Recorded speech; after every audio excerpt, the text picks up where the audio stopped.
যে তুই তৈরি করতেছ, তুই একটা পাগল আর যে কিনছে সেও একটা পাগল, এরকম মানে ধারণা ছিল। আর যখন আমার পাড়ার আশেপাশে মানুষরাও মানে মনে করতো বাঁশের জিনিস মানে উনি কেন তৈরি করতেছে, কে নেবে, এই ধরনের একটা মানে ইয়ে ছিল তাদের। প্রথম স্টার্ট করি আমি 150 টাকা নিয়ে বাঁশ কিনি মাত্র 150 টাকা দিয়ে। আর ঘরের ভিতরে তো আর ধরেন হাতিয়ার কিছু না কিছু থাকে, এই দিয়ে যাত্রা শুরু। প্রথম দিন ধরেন একটা যে ওয়ালমেট তৈরি করছিলাম, কয়েকটা এই ছটির মতো করে একটা ওয়ালমেট তৈরি করি। তো ওয়ালমেটটা তৈরি করার পরে দেখলাম যে ছবি টবি দিতাম, মানে ভালোই মানে আমার আইডিতেই দিতাম, ভালোই মানে রেসপন্স পাই। কিন্তু একটা এই কয়েকদিন যাওয়ার পরে দেখলাম যে একটা প্রবলেম ফেস করলাম, বাসার মধ্যে পোকায় ধরে। বাসার মধ্যে পোকায় ধরার পরে চিন্তা পড়ে গেলাম। এই নিয়ে প্রায় 1.5 বছর আমি রিচার্জ করি। আমি বন বিভাগে যাই, তারপরে চট্টগ্রামে একটা আরেকজন বাস নিয়ে কাজ করে, তাকে ফোন দিলাম। দেওয়ার পরে সে বললো যে আপনি এই মেডিসিন দিতে পারেন, দিলে আপনার মোটামুটি সলভ হবে। আমি কাজ করতেছি, মোটামুটি একটা সলভ হয়, মানে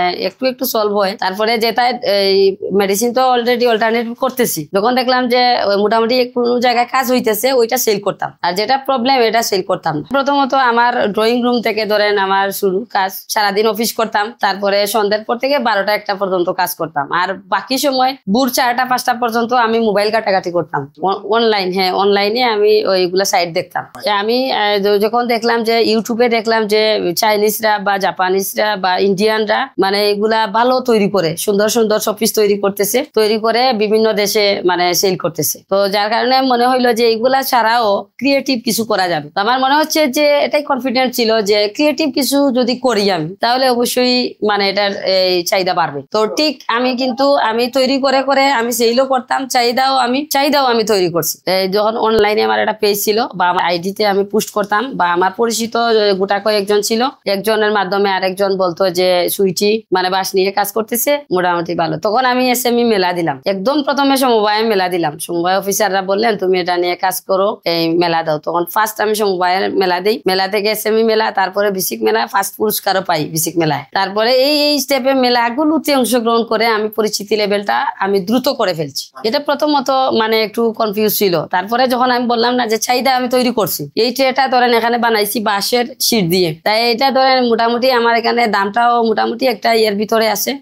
আমি তো নিজে তৈরি করি বা আমার এখানে ফ্যাক্টরি আছে, যার কারণে আমি অন্য জায়গার তুলনায় ধরেন আমি দামটাও আমি কমায় দিতে পারতেছি। হ্যাঁ, এটা ধরেন কাস্টমাইজ আমার বেশিরভাগ, আমি এই 2 বছর প্লাসে আমি বেশি কাস্টমাইজ প্রোডাক্ট তৈরি করে ধরেন এই পর্যন্ত আসছি। আমি বলবো যে বা যারা আমাকে চিনে, ধরেন অনলাইন থেকে একটা প্রোডাক্ট সিলেক্ট করে দিল, এটা পারবেন কিনা না, হ্যাঁ এটা করে দেওয়া যাবে, করে দিয়ে তারপরে দেখা যায় এটার মতো করে আরো 8-10টা মানে সেল হয়ে যাচ্ছে। কারিগরদের মানে অনেকেই থাকতে চায় না, যে ওই আমার কাজের ধরন অন্যরকম, মানে যে কোনো ভাবে কাজ করে আমি এটা মানে মেনে নেই না। তখন আমি আবার এটাকে বলি যে এটা হয় নাই, এটা আবার খুলেন আবার তৈরি করেন। এইগুলার অনেক চাহিদা, যারা অফিসিয়াল মানে ইয়ে করেন এগুলা, এই যেমন ব্যাংকার বা ইঞ্জিনিয়ার যাই বলেন, একটু মানে ইয়ে লেভেলে ওনারা এগুলা পছন্দ করে। ইসলামিক রিলিফ বাংলাদেশ নামে একটা সংস্থা আছে, তো ওনারা বলছে যে ওনাদের 500 বা 1000 পিস ডায়েরি লাগবে, তো ডায়েরির উপরের খাবারটা করে দেওয়ার জন্য। তো তাইলে এটা হচ্ছে বাঁশের শীট, আর এটা হচ্ছে এটা রেক্সিন জাতীয় চামড়া জাতীয় আর কি, এইটাই তার ভিতরে মানে ডায়েরিটা আটকাই দেয়। এগুলা প্রায় আমি চিরাঙ্গে একটা মেলায় অ্যাটেন্ড করছিলাম, 46টা মুড়া ছিল আমার কাছে বানানো, 46টাই উনি সেল করে দিয়ে আসছে।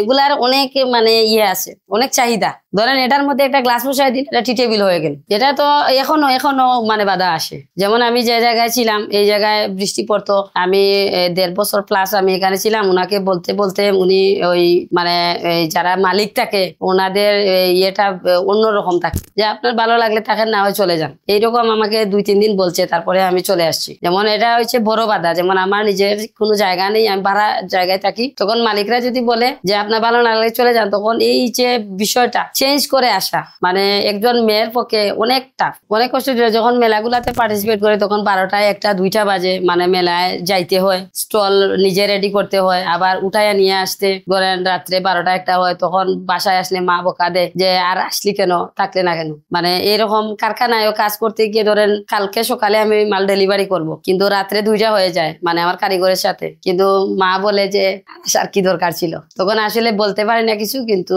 এই মাকে মনে মনে বলতাম যে একদিন আমি যে জায়গায় যাব তখন এটা বুঝতে পারবে। তো আমার মাও আসলে এই শোরুম দেখছে, দেখে মানে খুব ইয়ে করে আর কি, বলে আমাকে বলে এগুলা কুই থেকে শিখলে।